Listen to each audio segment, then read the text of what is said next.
Ladies and gentlemen, welcome to another edition of How Did This Get Booked? I, of course, am your host, Jake Manning. I'm a veteran of the professional wrestling business for over a decade, and I've held every single job except selling popcorn. I am joined by a man who's nodding. I thought you were about to fuck up that part. Well, see, I got one piece at a time. I got to fuck up one piece at a time. Well, I didn't want to make eye contact with you and fuck it all up. Because I looked down. Well, and then I looked directly at you. Yes. I looked through your soul. I could feel it. Yeah, there's a moment in time in that intro where I'm like, all right, I'm gonna look right at Zane now because I would have fucked up by now. But now that the needle has hit the record, I'm fine You're now. in the safe zone, and now I can look at him and jerk off while I do this. Yeah. So let me see your turmoil of me not fucking that intro up. Oh, come on! I need that eye contact. Right here. Call me daddy. Call me daddy. Capital D on the daddy, and little girl is all little caps. All right, that's how I prefer it. All right. Mm-hmm. And I need you to put this jacket pin on and wear it in public as a sign of ownership. Okay. So I am not picking up on that reference. Hey Jake, how you doing? Speaking of not picking up on Zane Riley, ladies and gentlemen. Hey Jake, it's me, Zane. Welcome to Fet Talk with Jake Manning right here. What's your kink? Call her on the line. Daddy issues, you called the right place. Nailed it. So how are we doing? It's another day in paradise, man. I'm sorry. This was my idea to do this episode, and buddy, this is so bad. Oh, good. I'm glad we're on the same page of how bad this wrestling show is. Yeah, no, that's my fault. Like, yeah, you fucked up. Yeah, I fucked up. I mean, I don't know if the reason why this was on four parts on YouTube is because it just you had to do it in 4 parts? Yeah. No, there's just like one full showing of it. Where'd you find that at? I typed in XPW Freefall. Same. And the very first thing that popped up was a picture that said XPW, and it was a 2.5 hour thing. Mine was separated over 4 parts on YouTube. Okay, cool. So I just feel like YouTube wasn't like, even YouTube was like, I can't deal with this more than 40 minutes at a time. Though it did take me like 4 different sittings to finish it. Oh no, I powered through this. I own this. You own this mistake. You own this mistake, Zane Riley. So there's like a Manifest disc and tapes near my house, and they used to have like a very tiny section of wrestling DVDs, but they always had like your WWE shit. Mm-hmm. And this was one of the only like non-big shows like this, and they had like old Ring of Honor comps, and so it's like, I'll just fucking buy it. It's like $3, and well, I mean, you get what you paid for, and so I had seen this many a times, but then I also thought it was topical. Yeah, so it was topical a few months ago. Yeah, but when we originally talked about doing it, it was topical. Yeah, we've talked about a lot of stuff that's happened, and actually, I didn't mean to tell you this, and I wanted to put this at the beginning. Oh. This podcast this was almost going to be like a series finale. Oh? I almost canceled the podcast forever. What happened? Why couldn't I have been a part of that? Nope. See, there was a miscommunication between me and Don, which, Don, I apologize that I'm getting this episode to you very late. I guess, know how I've been talking, I was talking about how sometimes the episode pops up on Friday. Yeah. Well, I said that just merely in passing, and I just said it and I didn't mean anything of it. I was just like, I'm confused. This is I don't know what's going on. I don't know if Don's doing this or what's going on. I was very confused, and I wasn't clued in, and I should have asked some questions. Okay, but I just Don happened to listen to our podcast. Exactly, that was the same boat I was in. So I just assumed that maybe Don had some stuff going on. I didn't know, and it probably came off a little shitty, and I think Don took exception to it. So he sent me a message. He goes, "Hey, I don't appreciate what you said. Letting you know that I make you sound like Alvin and the Chipmunks in the next episode if you say anything else. I'll continue to talk shit. And by the way, here's a screen cap letting you know that all these episodes have been posted, with the exception of the New Year's Eve episode and this one other episode, just because of scheduling. Those are the only times that they have not been posted on Thursday. I can't help that these apps are fucking up right now. and we're not done. This is the thing that almost pushed it over the edge. And he goes, and because of this fact-finding mission, I'm going to charge you an extra $10. To which I was like, motherfucker, how could you fucking do this to me? And I almost just sent him a thing hey, just let you know, next week's going to be the last episode. You don't need to fucking worry about it. Oh, fuck. Come on, Don. You gotta lock it down in the ends, man. You can't just let it go. Oh, I was gonna let it all flow. I'm like, and I was gonna be like, Don, if you don't want to fucking do it, Zane don't want to fucking do it. I'm the only motherfucker that wants to do this. Fuck all of you. Fuck everybody. Fuck how did this book? How did this get booked? And fucking didn't. Like, I was just gonna like, damn it. Cooler. I just so happened, much like today, I rode my bike into work, and I go, before I send that email, it was supposed to rain today. Let me get on my bicycle. And I got on my bicycle, and when I got back, I was like, maybe he was just joking about that extra $10. And I looked on the PayPal invoice. He gave me a discount of $10, so it really just added it on. And then because it came out, because I just paid it immediately, and when I went back, I realized that there was this little thing, and I didn't understand what it was. And that's when I read the email a little closely, and I was like, oh, that's like a next level joke. And I'm like, oh, I gotta appreciate the fuck out of that. So I signed a 5-year contract to do How Did This Get Booked, Zane Riley?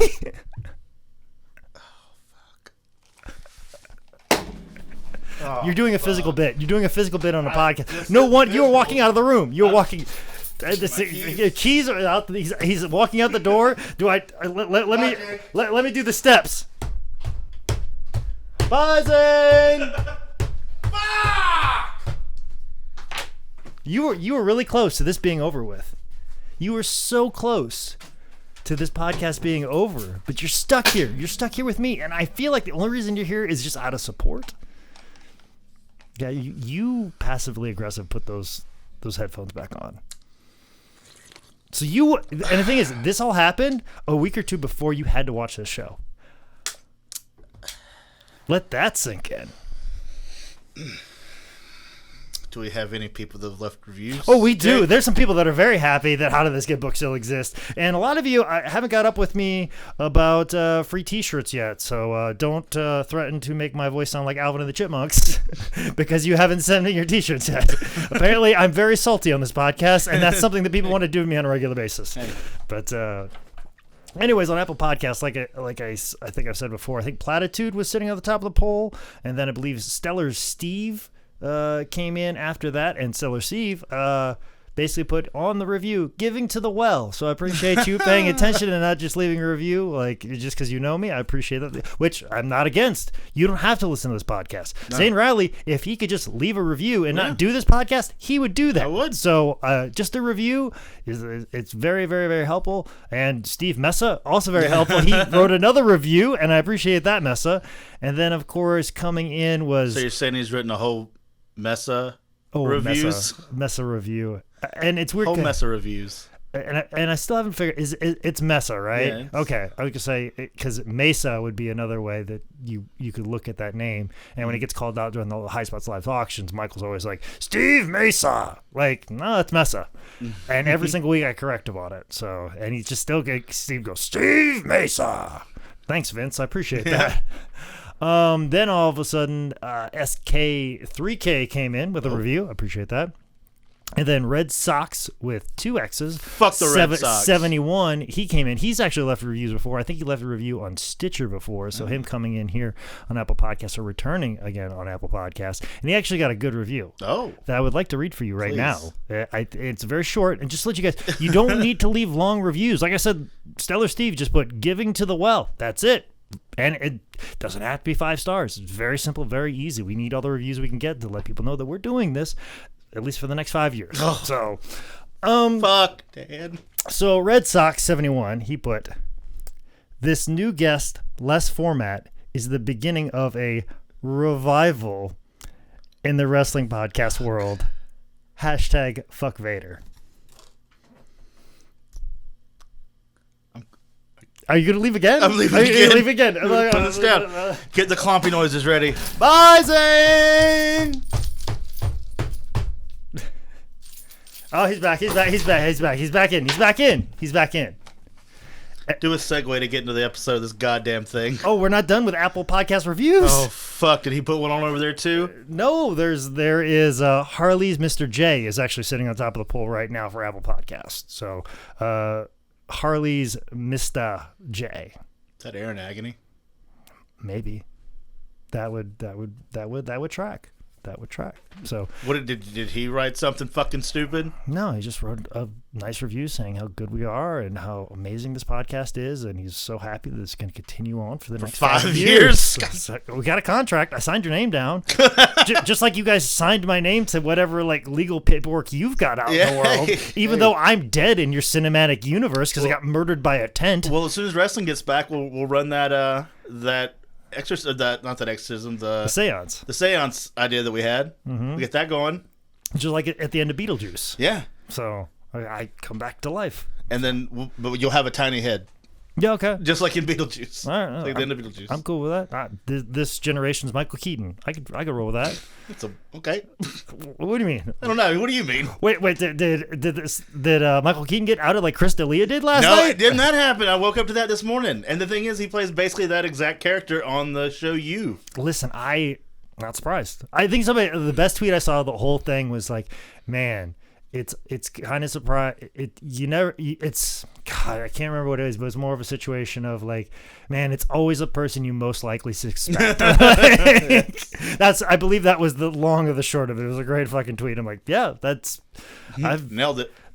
nothing but. Guess I can take his new stand-up off my list on Netflix.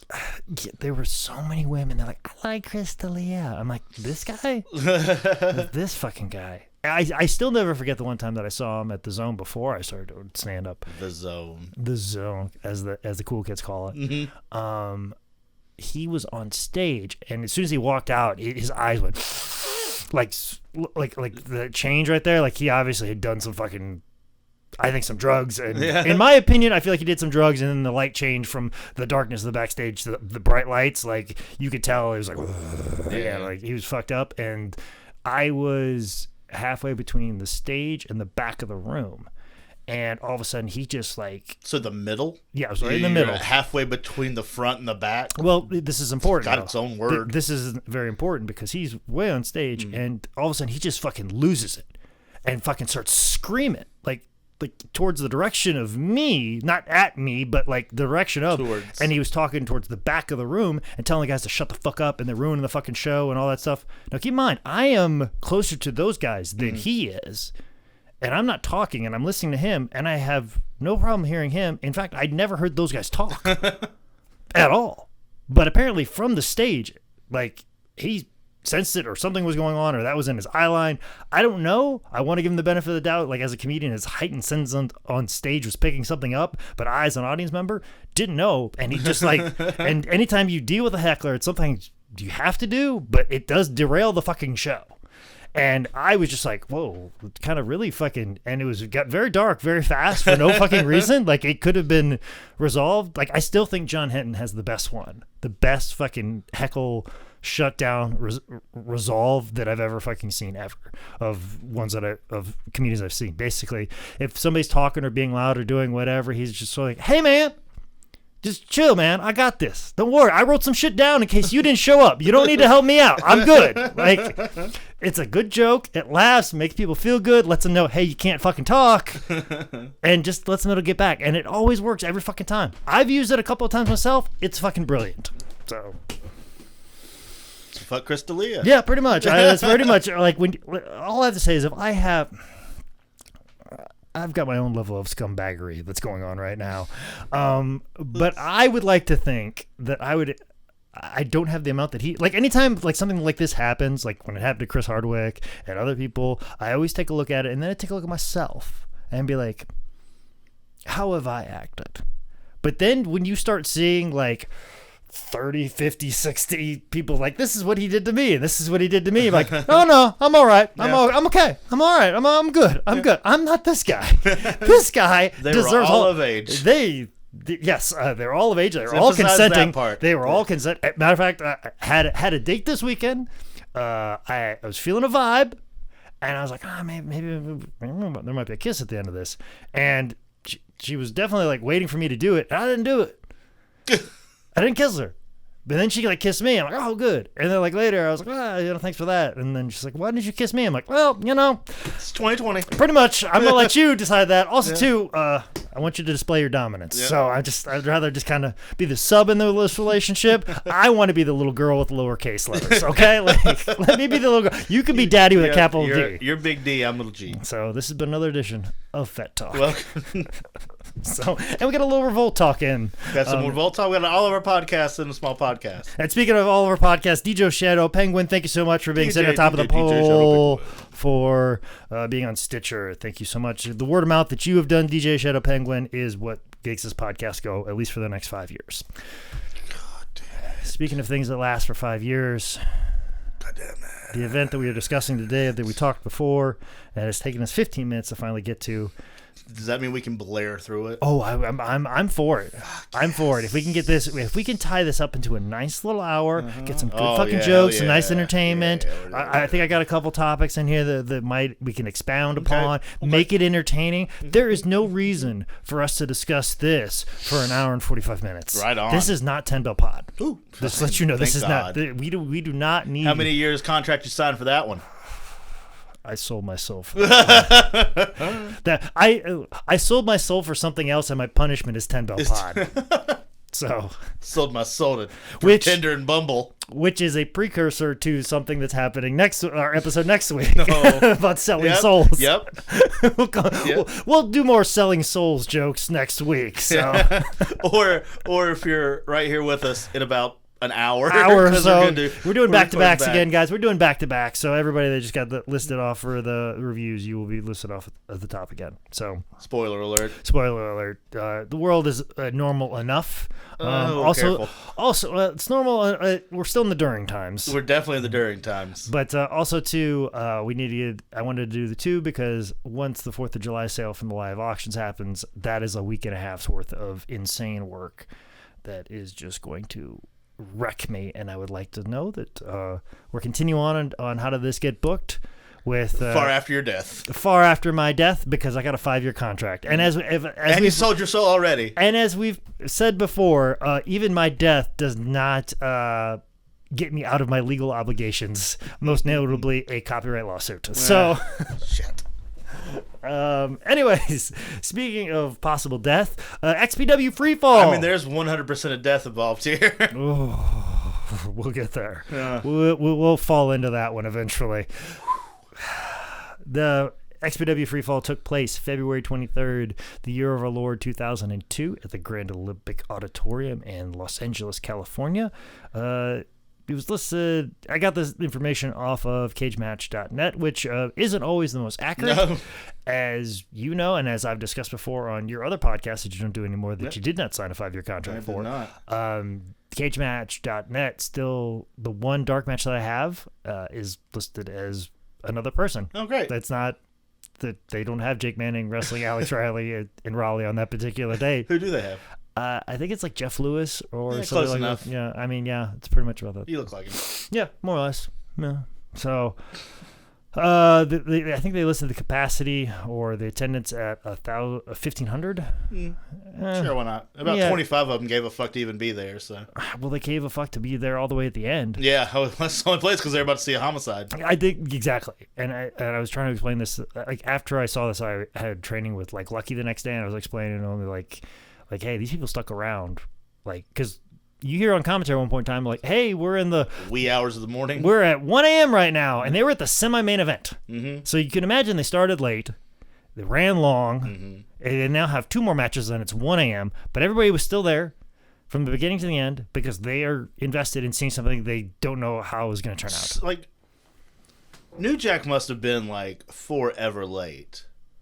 Because they keep doing stuff and keep setting up different things and keep throwing in more promos. It just never. I think XPW. Do they plan that? Yeah. Oh fuck. I'm 1,000% sure they planned that shit. Oh man, that's not good. Oh, I know XPW. Ain't no doubt in my mind those motherfuckers did that. I know what happened. Mm-hmm. Let's start talking about it. All right. So match number 1 consists of Scott Snott, which I believe is the tag partner of Seymour Snott. Yes, it is. Who was in XPW, APW, and then he is taking on Vinny Massaro. Sure, or Chef Boyardee, or Spaghetti-O, or just whatever Italian thing, and they have him come out to the Sopranos theme song. Like, what song is that? You know what fucking song that is. And then hearing about half an hour to an hour he gets on the mic and then just sounds like a fucking hillbilly. Yeah, and like there's like, oh, Rob Black owes money to the mob. That's why this guy's here. I'm like, oof, that's dead on. We are just a few months post Messiah getting his thumb chopped off, if I'm not mistaken, at this moment. Art imitating life. Yes. That's what should be Dark Side of the Ring, is XPW. Yeah. That needs to be explored thoroughly. Season 3, fingers crossed. Keep our fingers crossed. But Vinny, actually, I was just curious. I was like, well, what's his deal? What's his story? Actually, very good fucking story. He is Ultimo Panda.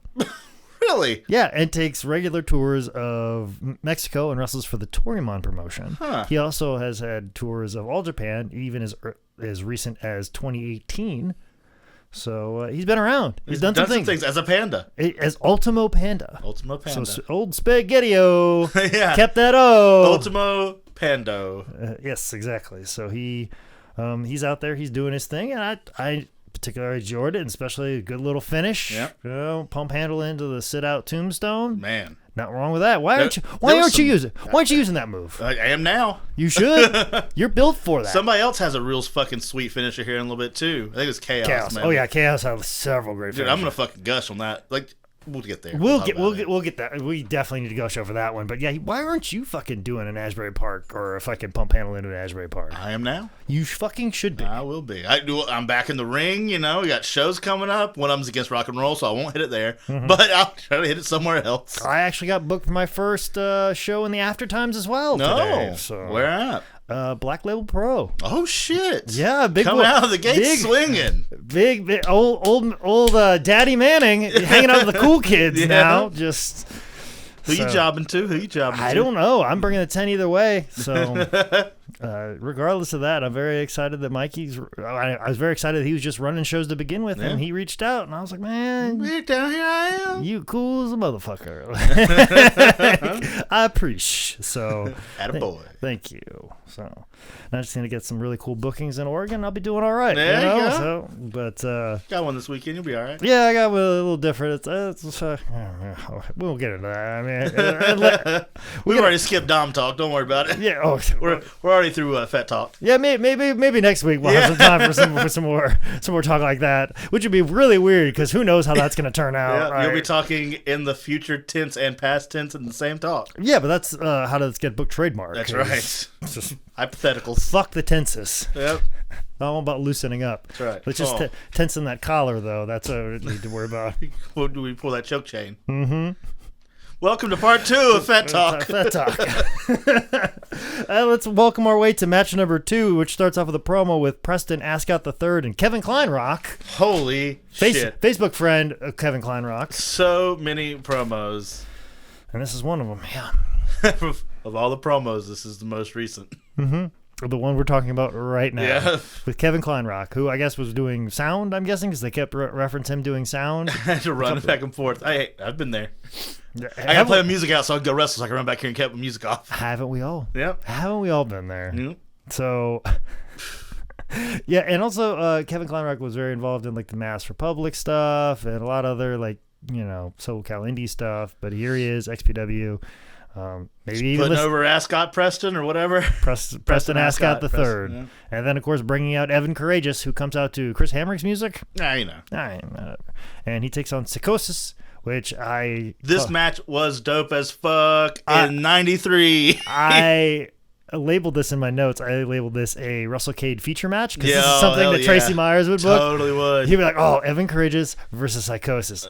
These Winston-Salem fans, they're going to love it. And know how I know they're going to love it? They're not going to do a goddamn thing. They're all going to sit on their fucking hands, sit there, clap when they both shake their hands and they both raise their arms at the end. Yeah, lose their shit. And lose their shit. They won't even lose their shit. They'll just fucking clap and be like, oh, I love it. And then they'll go online and talk about, oh, I really like that match. Oh, really? Because you didn't do a goddamn fucking thing when it happened. Sorry, there's something in the water of wrestling fans or fans that attend shows in Winston-Salem. And clearly SoCal. And yeah, well, I mean, I get XPW. Yeah, This is an experience, okay? You're saying that WrestleCade is a cut above. I expect a little bit more from the crowd in this area, a North Carolina crowd. I expect a little bit more excitement. I expect a little bit more of like, hey, I bought a wrestling ticket and I'm excited to go to the show. I'm going to get my money's worth. So it is frustrating to me when I see people sit with their arms crossed and then tell me later that you said, oh, that was the most enjoyable match that I've seen. The same shit happened to me in West Virginia, too. So, Winston-Salem, you're not alone in this fucking guilt. If you buy a ticket to a wrestling show, just pretend. Just goddamn fucking pretend you're fucking happy to be there. There's nothing that infuriates me more than you just sitting there and not give a fuck. Like... That's how I know that's the only competition. In the words of Tully Blanchard, that's the only competition we have is can you put them up? Can you set them down? Can you make them excited? Who can make the crowd yell the loudest? That's the only competition we have. And if they're all just sitting there doing not a goddamn thing, everybody's a fucking loser. So this has been Angry Old Man Talk. Angry Old Man Talk. So got that out. I like how the commentators were talking about shucking and jiving. Oh, yeah. Some of these... Man, it's a different time. When did shucking and jiving become racially insensitive? I mean, technically always. Okay, because Vince McMahon has always said that, and I remember them saying like Vince McMahon, this is how he thinks about black people, and he's always said shucking and jiving, and I'm like, okay, well, shucking and jiving. I mean, it's always been offensive. It's just being taken as offensive more recently. Yeah, I mean that's what it's always been bad. Okay, it's just one of those things. Yeah, you've always heard it. Mm-hmm. You know? There's a lot of other fights to be had other than over that particular phrase, I suppose, that lets you get away with it a little bit longer than some. Okay, that you know what? That's the appropriate way to put that. Man-tan reference, I believe. Okay, see, I wouldn't know, but I mean, I'll still use the M word if I want. Yep. You know, little motherfucker if I want to, little motherfucker, whatever. We're still having that debate right now with me. So, fuck that S and J and little midget motherfucker over there. Yeah, I haven't anybody come up to me and say that using midget is bad. Like nobody's like, hey, full size people have told me that. Like, hey, you probably shouldn't do that because we should give them just as much respect. But then run into a little motherfucker, they fucking yell at me when I don't use the M word. Yeah, like that is like every little motherfucker I run into, they get fucking mad when I don't use the M word. I've done a lot of little motherfucker shows. I've done a lot of little motherfucker shows, and they all get fucking mad when you don't use the M word, and it is fucking confusing. When if a grown person tell me like, hey, you can't do that, can't do that, can't do that, can't do that, you shouldn't do that. No, you're bad. No, you'll get canceled that way. Oh, really? Oh, yeah, I'll get fucking stabbed if I don't. Yeah. Like, that's just... I'm way more scared of this little motherfucker than I am of you. Puppet pulled out a fucking knife and said, you will call me a fucking midget. I'm like, okay, little motherfucker. Right. Like, I just... What'd I say? Midget, sir. Midget. Like, that, I mean... You're damn right. Like, what the fuck you want me to do? What do you want me to do? I'm gonna listen to that man. I'm gonna listen to that little motherfucker over there. That's my rule for everything. If you pull a weapon on me, I will do whatever you want me to. I think it's a simple rule. Much like, as a gentleman, I don't kiss and tell unless a weapon is pulled on me. So, or I'm doing some anecdote about Crystalia, where I just told you I kissed a girl the other day. No, I mean, listen, just a little peck. Okay, it was a respectful kiss. It was a nice, respectful little kiss. It was a little. She pat you on the head afterward, tell you good job. Yeah, she did. She was good little date right there. It was good. Good little date. Yeah, good little date right there. And then she pat her dog the same exact way. And then I was super confused. Yeah. I'm like, who should be wearing the leash right now? So I just snipped his butt too, just to be safe. I was like, who should be wearing the leash right now? Who should be wearing the leash right now? I got two. All right.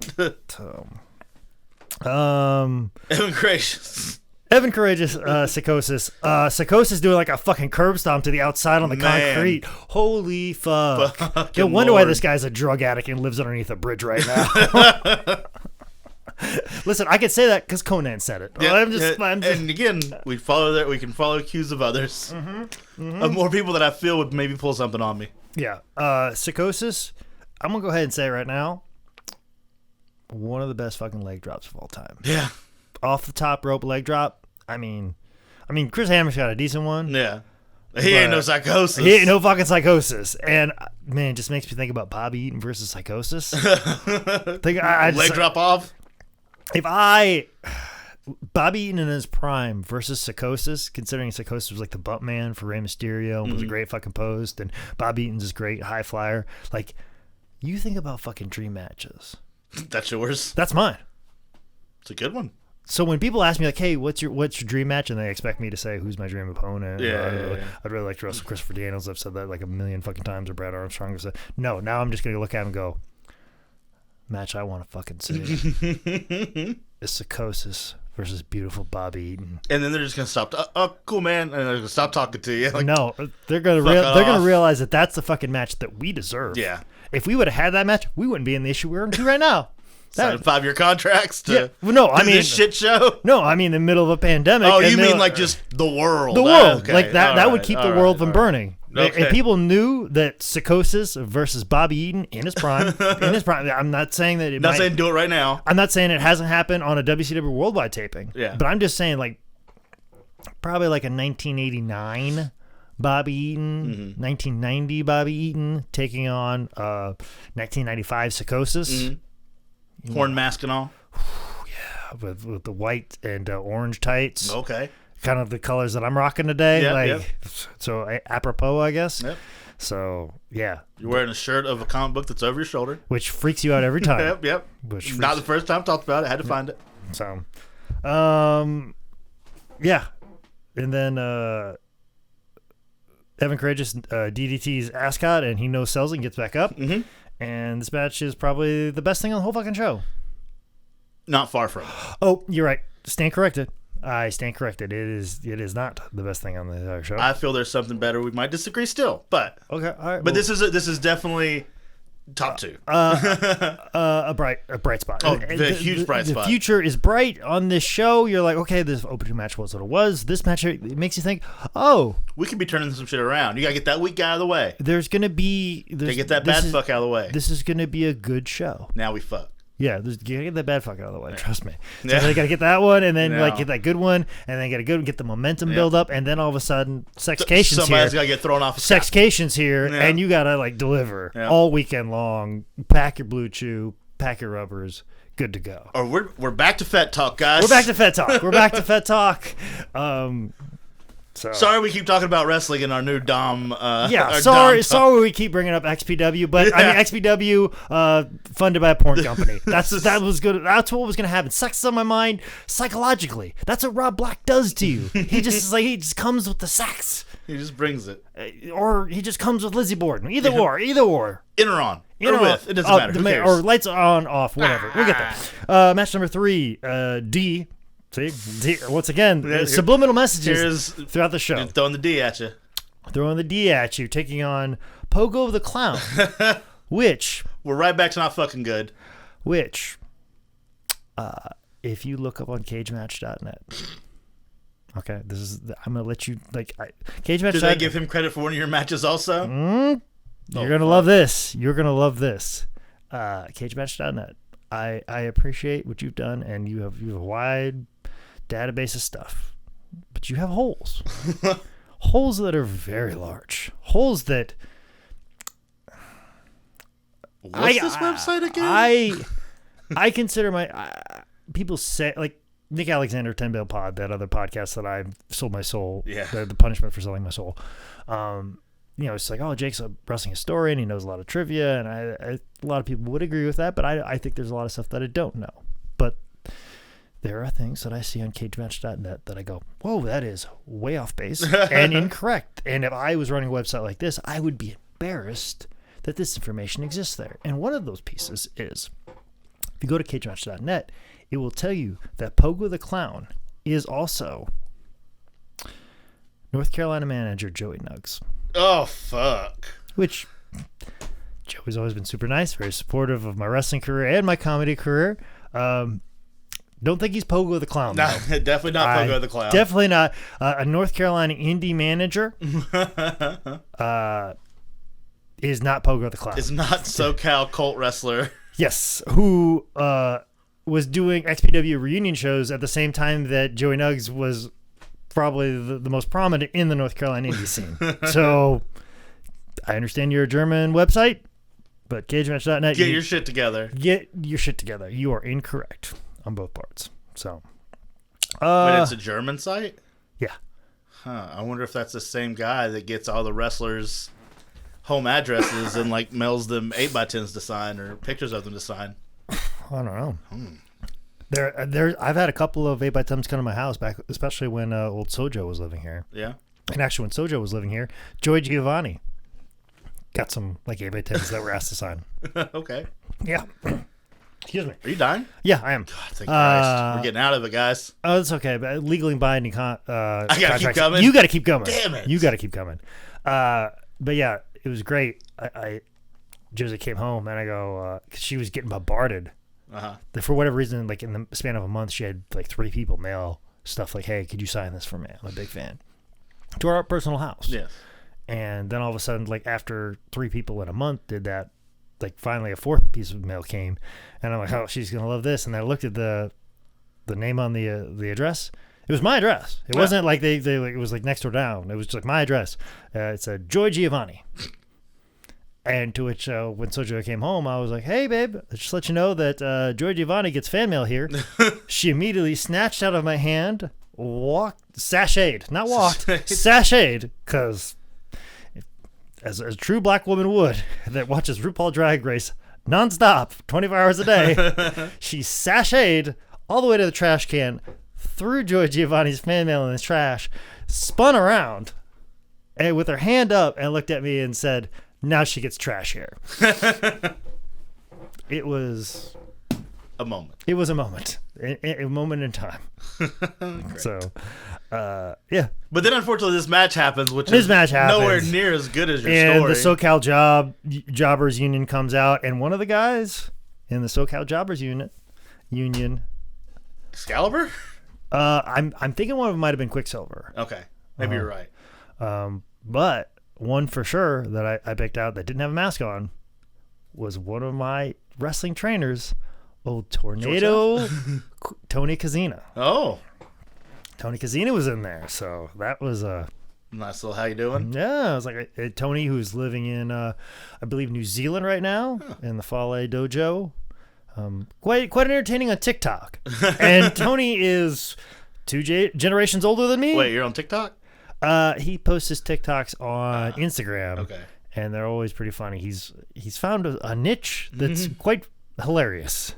He's a pretty good wrestling trainer, so I think the people are getting a pretty good education at the Fale Dojo in New Zealand. I want to go just to like, hey man, can I just hang out at the dojo, do some workouts with you guys, and also see New Zealand? Yeah. Like I feel like I can go. I'm interested. Just kind of like experience. Also, too, what they do after training's done, they grill out. Oh, you like that? I fucking love that. I like all of that. I want in on that. And it's like they're grilling out seafood and chicken and all sorts of things on that Barbie. Oh, they're throwing everything on the Barbie. So I'm there for it. I might be there for it. Maybe. Then D gets on the microphone and then everything goes south again. Yeah, it's just like a company takeover, third match in. Yeah. But it never plays back into anything ever again, especially when the other 2 factions are there all fucking night. It's just invasion angles. At one point, it seems like they're invading their own company. And I don't know who to root for. Yeah. I don't. They're all heels. Yeah. Everyone's a bad guy. Enterprises and Black Army. I don't know who to root for in that whole.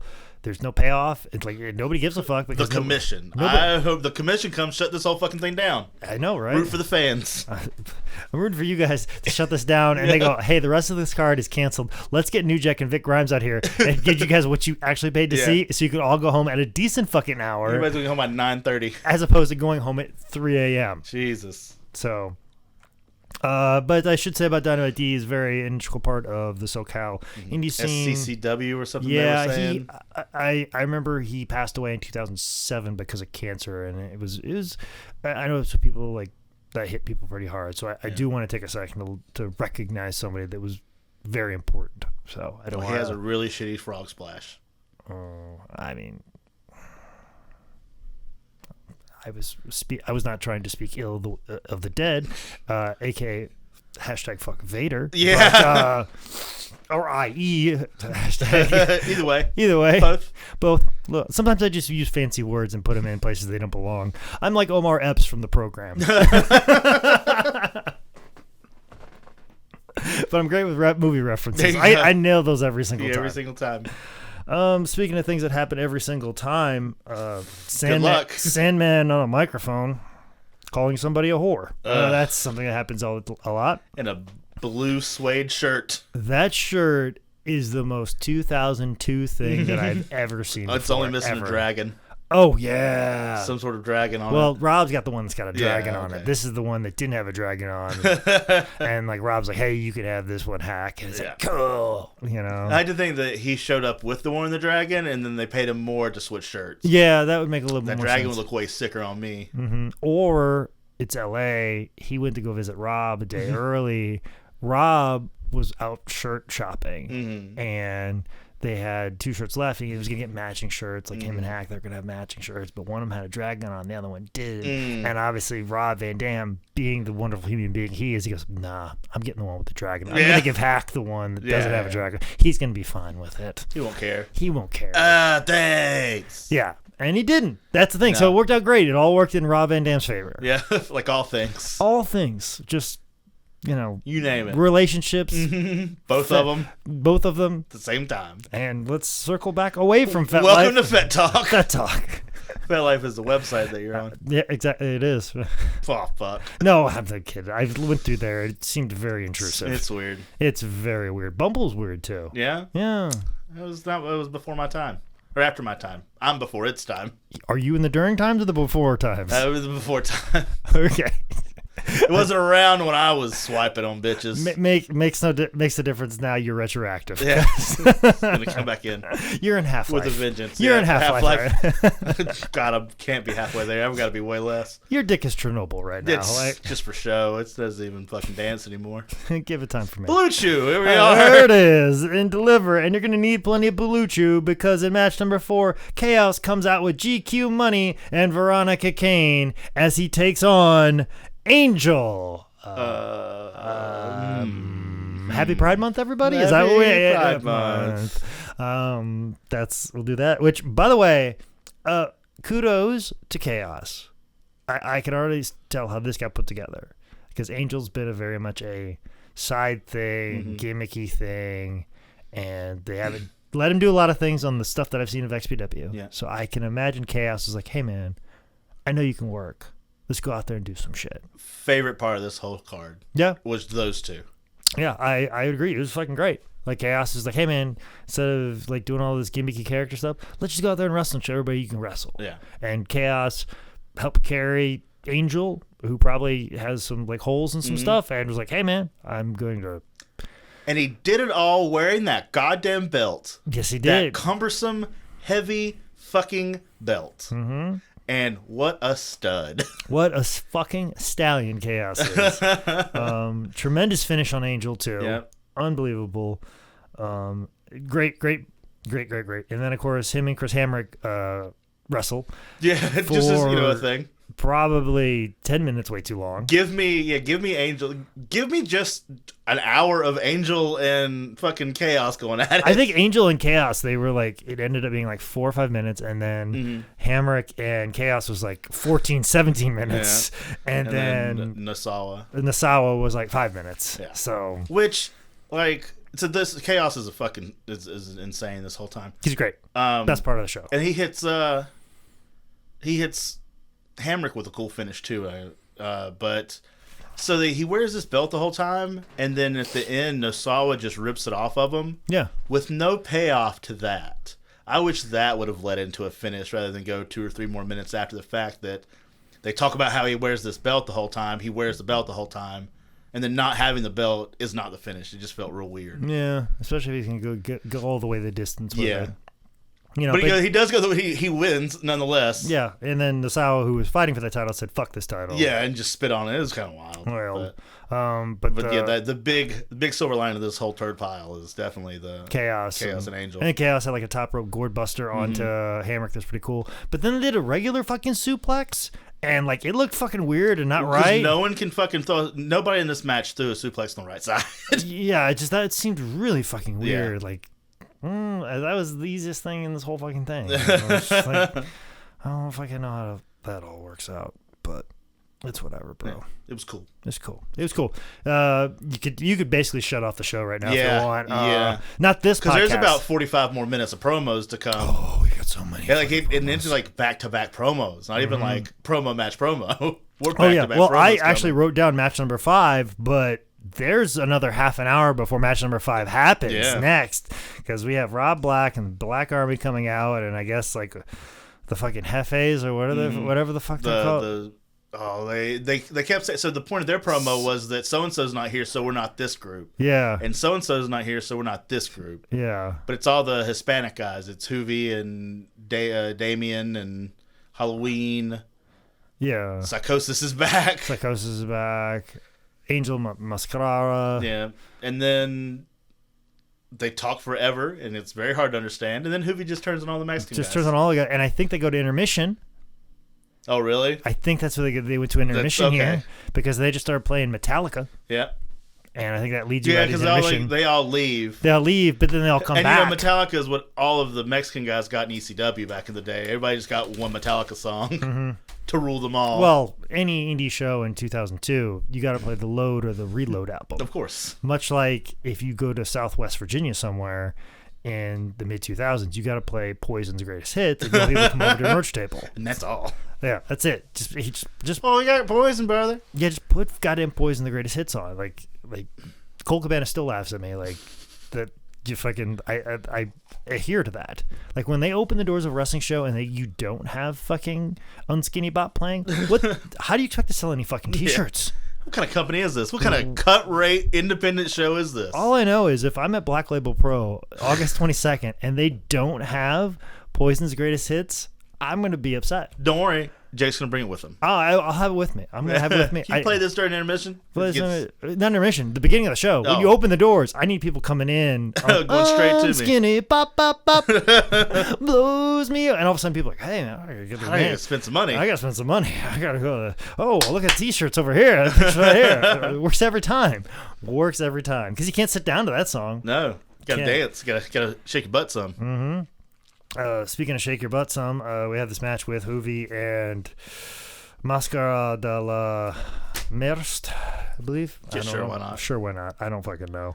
The match happens. It did. Hoovy came out to Lincoln Park. So like a Hoovy do? Like a Hoovy do. On commentary, they said Rob Black is a racist. And so, the other commentator... Yeah, there's some. This because this is what they're talking about, where the white guy's talking about how he went and partied with them, but he keeps saying everything like real fucked up to Kate instead of Tecate beer and like we get the joke, cervezas and shit like that. We get the fucking joke. You don't have to do it the whole fucking match. But then the Hispanic quote unquote commentator sounds like he's doing an even more stereotypical, even more racist accent. And it's even weirder. And he's arguably Hispanic. Like, you never see him. Like, I don't know who he is or what he was or anything. He might just be a white dude talking like a fucking cholo, but... Yeah, we don't know. And then also in the middle of all this, Mexican-American immigrant, racially insensitive stuff, they say that Rob Black is the Donald Trump of XPW. Talk about, like, being way ahead of your time, there. Nailing it. Yeah. Like fucking just poof. Did you just Simpsons this shit? Holy fuck. Yeah, XPW is like the Simpsons. Did you know that? You didn't know that? You didn't know that? Here's a picture of him come down an escalator. I mean, the end of this is on Dark Side of the Ring. So this is it all foreshadows. It all comes back in 2020. It all comes back. XPW is 2020. Oh, gosh. You thought it said 2002. It was actually 2020. 2020. 18 years later. This will all make sense to you. That's booking. And the show may still be going on 18 years later. It still Clearly. is. So, yeah, whatever. The match happened. It did. It wasn't, okay. I wasn't paying attention. There's probably good wrestling going on. Probably just as good as fucking Evan Courageous and Psychosis, but I was just so... This is when I was texting you, like, what the fuck have you... How have you forsaken me, Zane Riley? Why? And then, of course, match number 6.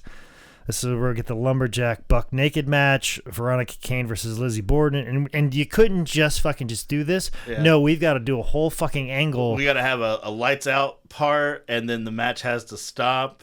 Like, you can't even just do tits and ass properly in XPW. Like, you can't even just like, hey, this match can just happen. No, we're gonna do a whole angle where we get rid of the Enterprise, and because we got rid of the Enterprise, they eventually shut the lights off. Yeah. which the commentators don't know that story. The fucking live audience, the people that pay tickets to fucking see this thing, have no fucking clue what they're doing. And then, of course, the wrestling commentators just, man, This is awful. Wrestling commentators in the early 2000s were the most undersexed individuals in the fucking planet. That dude, I thought because I also ended up watching it on YouTube just because I don't have a DVD player because everything's on stream. Why the fuck would you have a DVD player in this time of the world? So I'm watching it, and then like that whole time where he's like babbling and drooling, quote unquote. Yeah. I thought my YouTube was fucked up. I thought my computer was like, I'm like, oh fuck, something's wrong with my computer. And because then other dude just kept saying the same word over and over and over, like Chico or whatever. Or his name was Jake. Jake. And I'm like, fuck, my computer's fucked up. Yeah. I've got a virus. I've been going to Fet Life too much. But here's the thing. When they probably got done with that, they're like, nailed it. Fucking good. Great. Fantastic. Something else these guys do this entire fucking time is if a joke they throw out there doesn't land, they don't let it just go. They just keep repeating it over and over and over and That's comedy. Fuck. Like just back to back. It like this is when it started to really like, oh my god, this is the worst thing I've ever seen, and I hate wrestling, and commentators are fucking garbage, and we're not done yet. All we know is that Lizzie Borden wins. Kind of, but she was the one with the least amount of clothes on. We couldn't see what Veronica Kane had on because they shut the lights off. Then we get to match number 7 with Steve Rosano taking on a monkey. A monkey. Get it? Monkey. Get it? I believe that was the whole point of this whole... There's a real live monkey here. A real... the only thing that was original was they were making outbreak jokes. Yeah. That's not bad. This is another one where like a joke didn't land, so he just kept saying it. Was the whole did someone leave the cage open at the San Diego Zoo? Mm-hmm. Did someone leave the cage open at the San Diego Zoo? Yeah. Just wanted to call that guy like, yes, fucking yes. Or no, what do you want to hear? And he didn't come out to the monkeys, but he left with the monkeys. Yeah, he sure did. That was weird. And then a masked man attacks Steve with a box cutter? Yeah. Because XPW, son. Hey, there's only so many body types that could have been there. Yeah, so that was weird. That happened. If you know the payoff to either of these fucking angles, please let us know. We are not watching any more XPW. No, not at all. I think this burned us on XPW. I'd asked cagematch.net, but it told me that Jake did it, so I don't believe anything. Yeah, I was there. It told me Joey Nuggs was the one that went ahead and cut that guy's face with the box cutter. I didn't believe it. I believe cagematch.net. Just even talking about this is making my brain like go relaxed and just numb. And we still have, I believe, fucking 2 or 3 more matches. Yeah. We need to perk up. And you'd think that, you put in an XPW World title match. We gotta go to Webb. Yeah, an XPW title match that would perk us up with Johnny Webb taking on GQ Money. But no. It does not. No, it does not. If you were looking for world title action, you did not see it. I loved everything about Webb until the bell rang. Like, he came out there in the There was something to love? He came out in the fucking Elvis jumpsuit. Okay. That was real cool. Then he comes out for his match and he's in the fucking Elvis karate gear.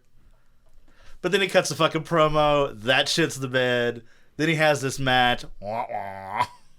This was like a backyard match. Yeah.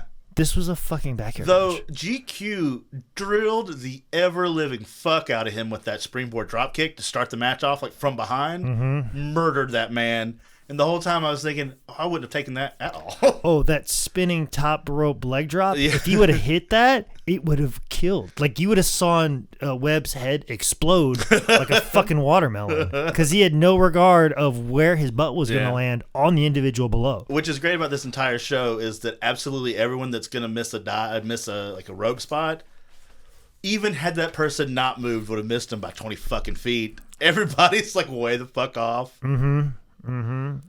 Also, way the fuck off base, Confederate flag on Webb's shirt. Same with Hamrick.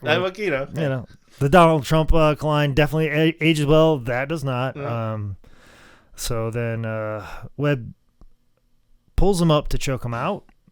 Yeah. Very backyard move. That's a backyard fucking finish. If I so ever he can saw go one. right back down. Yeah, as opposed to just hitting the 1, 2, and then transition into that. Just pull him up and then put a chokehold on him and see him that much of a badass that I just want to choke him out. Like that is a backyard wrestling fucking cliche, my friend. And then it's real weird because like I get the joke of he doesn't want to let GQ Money go because fuck him. Mm-hmm. But no one's really playing a good part to it. Like the ref's not playing a super good like joke to it. Like eventually the sound guy's like, fuck it, this isn't hitting, let's just turn the music on. Because the ref never calls for the bell. Fucking GQ Money's dead.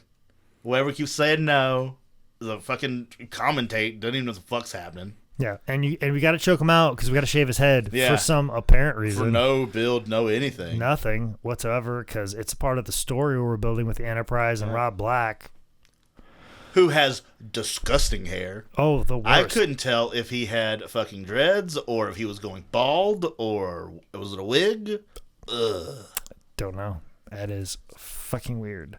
But not as weird as match number 9, where Sandman comes out with no music. Hey. Because he's big heel Sandman right now in this King of the Deathmatch title match against Supreme, which was kind of the reason why we discussed this, because unfortunately we lost Supreme. At the time, that was topical because he had just died. We miss you, Supreme. You're a good dude. Obviously fighting for the right for XPW. I love it. So he cuts a promo earlier in the show, and everyone's just throwing motherfuckers left and right. You would think there was just so many midgets. They're saying so many motherfuckers. Mm-hmm. I love that, especially in that era of time, every indie roster had someone that looked just like Supreme. You're right. Had some You're right. huge, fat, tattooed, goateed, metal deathmatch guy. And he wrestled someplace that you all wanted to wrestle yourself, just because that place wanted a death match one time. Like they booked New Jack. I'm like, well, let's book this guy. Yeah. And then of course he got booked. Like I got booked at NWA, whatever the fuck. And I'm like, oh man, he was booked in NWA, whatever the fuck.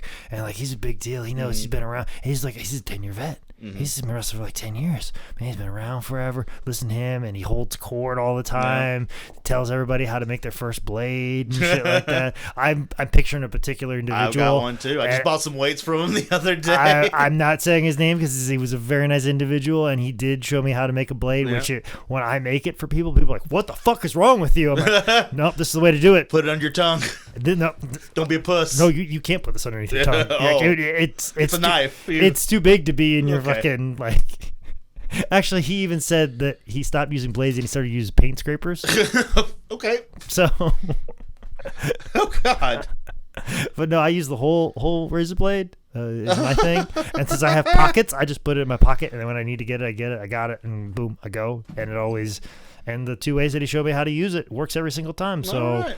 a lot of people that have gotten juice in PWX, they usually come find me. Find Jake. So that knowledge has been passed down. No one ever passes it from them though, because everybody's too scared to tell anybody else. Because everybody's like, "What the fuck is wrong with you? Why are you using this thing? Is ginormous." I'm like, "Yeah, you're not gonna fucking lose it, are you? Oh, you'll find it. You'll find it, and don't worry. If you need to go find it again, and you just flung it somewhere, you can find it again. It's right there. It's right there. Just pick it up. Cut it Right right back. Done it before. All right, I'm good. Yeah." Put a little spit on it. You're good. Maybe have a cigarette lighter and disinfect it that way, which is sometimes what I would do. Just to disinfect it. Like, hey, anybody got a cigarette lighter? Disinfect it, tape it up, and then I'm telling them all I do is just pop it back. Boom, pop. Good. All right. So We bleeding. we bleeding, son, and they be bleeding in this match. Sandman doing stalling because he's a fucking heel. Gets thrown into the barbed wire stuff. It almost fucking dies. He's like trying to jerk his arm out of that barbed wire in such a way that I feel was far more painful than what he was actually going to happen to him had he not. Yeah, I don't. Oof. This is fucking weird. And then like the bed of nails thing. And then the table. The Fucking from the outside, he couldn't he tried to get away by getting into the crowd, but he couldn't get over the guardrail because he was also trapped in the barbed wire. And then Supreme's coming out in midair to almost murder him. Just the bed of tacks, and then Supreme gets pinned on these tacks, and it's not even the mat. And then we have the fucking dipshits come back out. New champ, dipshits come out, beat fuck out of Supreme. And then Tylene Buck just walks out to be with Supreme. Because why not? Because why the fuck not? Well, Zane Raleigh, we are now at the 1 hour mark. And we are now at the main event. The main event. Why everybody came to fucking watch this show. Like I said, we were going to do a brisk 1 hour on this thing. It is 3 here. It's 3 p.m., but it's, it's still 3. It was 3 a.m. there. 3 p.m. It's, it 18 years and a whole different coast. So this makes sense. It opens up the portal that connects us all. Match number 10, a free fall match with New Jack taking on Vic Grimes. We get a new. This was also topical because they'd just done the Dark Side of the Ring about this too. Absolutely, where he allegedly quotation marks tried to murder him when it was probably, hey man, I'll make it up to you. Yeah. Like I'll take this bump. Yeah. And regretted it on the way down. Oh, I'm sure. Oh, I missed. Oops, I really missed. New Jack, hell of a babyface promo, am I right? Hey. You guys were there for me through this. You guys were there for me for that. Like getting to understand the idea of a good babyface promo is you tell the people, I need you. Is the idea of you guys are involved in this. You're important to me in this. Just the mere basics of it all. New Jack fucking nailed it. Great. I'm behind them. Starts on the ground because why the fuck not? Where else would you start? So, and of course, New Jack uses the crutch, which, of all the New Jack weapons, the crutch is the worst. Yeah. As Steve Carino will tell you, that if you got stuck with the fucking crutch, always take the trash can. Well, Jack Victory fought people for the trash can, and way Jack Victory did it the best. The trash can throw in, not the later on trash can. Exactly, like the trash can would be tossed in with all the weapons. Jack would run over as it's coming in midair and get hit with that trash can, then peel out, and he's done. Yeah. So. Jack Victor's one of my favorite people of all time. I mean, just probably based off that story alone. Oh, 100%. It's like, and then there's like a four claw pizza cutter because New Jack's got his knife claw. It's a fucking ravioli cutter. All my people at home, all my freaks out there that cook, no, that's a ravioli cutter. That's a ravioli cutter? Yes. Okay. Because you want them to stay, like it expands so each ravioli is the same size because you need 2 sides so you can fold it over on top of each other. So you get 2 rows when you're done of ravioli. Okay. Yep. Ravioli cutter. Okay. A heathen like myself did not know that. Nah, he sure did not. I appreciate it. Now, here in a little bit, when they get this rake made of barbed wire, all that shit goes right out the window. Who gives a fuck about the ravioli cutter? And then they all of a sudden they're on opposite ends. They just kind of look at each other like, all right, you want to climb up and get this over with? Yeah, let's come over. Let's go. We've done everything right. Yeah, and how are we going to follow what just happened for us? Exactly. We're done. Let's get to what the people came to see. And the scaffold of this is far more sturdy than Destination X. Yeah. Oh, man. What we did. I didn't realize how fucking shaky Destination X is. Yeah. And this is a real scaffold. This is a real fucking scaffold. You can do real fucking things on it. Somebody was really painting a house with this earlier in the day. They were working on actual shit in the Grand Olympic Auditorium. And then New Jack pulls out a stun gun. And then fucking Vic gets thrown off, and Vic Grimes, a very large individual, very rotund individual, very rotund, falls and then bounces off the top rope, which should have sliced him in half. Entwine. If anything, should have severed his spinal cord because all of the tables they had stacked up. He had like the corner of one. Yeah, like he just like fell from a scaffold, bounced off the ropes, and then bounced into just like a bunch of tables that all got knocked over, and like a house of dominoes all fell on top of him. Like some type of Wile E. Coyote cartoon. Should be dead. Should be. But he's not. Nope. He probably went to the bag. Good job, brother. But if you wanted to find out if he was dead or not, you'd have to look up XPW.com for updates, guys. Have a good night. End of XPW. Goodbye. God bless. I don't know if you need to see this whole show, but do see this fucking fall. Yeah, and you can just find just that. Just Dark Side of the Ring. Just watch Dark Side of the Ring showed it. Because Now, they build that like he was out to murder him, but for somebody that was going to murder somebody, he sure did take some heat there at the beginning and was very kind with some things. And I mean, listen, you book New Jack to tell you a great story. That's right. You don't book New Jack to tell you the truth. That's right. And that's the same. I mean, What do you want? You want Ricky Morton to tell you the fucking truth? Or do you want Ricky Morton to tell you a fucking story? I want a story. Let that motherfucker tell you a story. And that's what you need sometimes.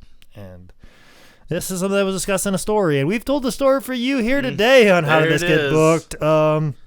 Zane, this is coming out this Thursday.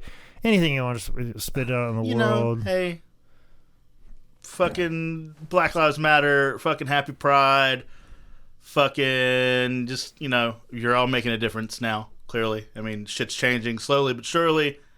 Some things are still getting bad, but, keep fighting the good fight and feet on the ground, and we're going to fucking have a good world to live in and raise kids in one day.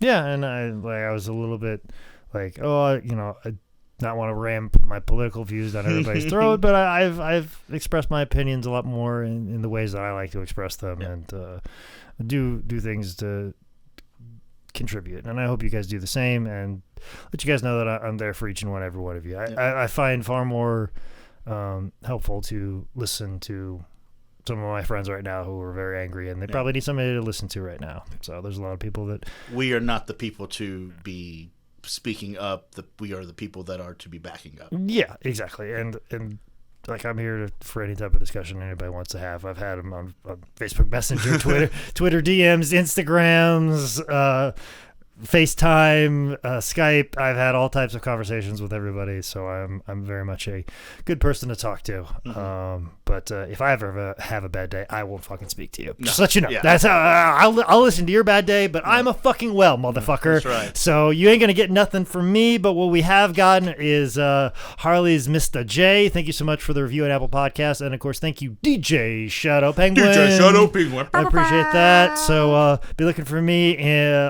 August 22nd at Black Label Pro. You will be Wrestling Rock and Roll Express in October. Yep. So check that out. Continue to check out How Did This Get Booked for at least the next 5 years. Yeah, at least. At least. Fucking Christ. Give me a woo. Woo.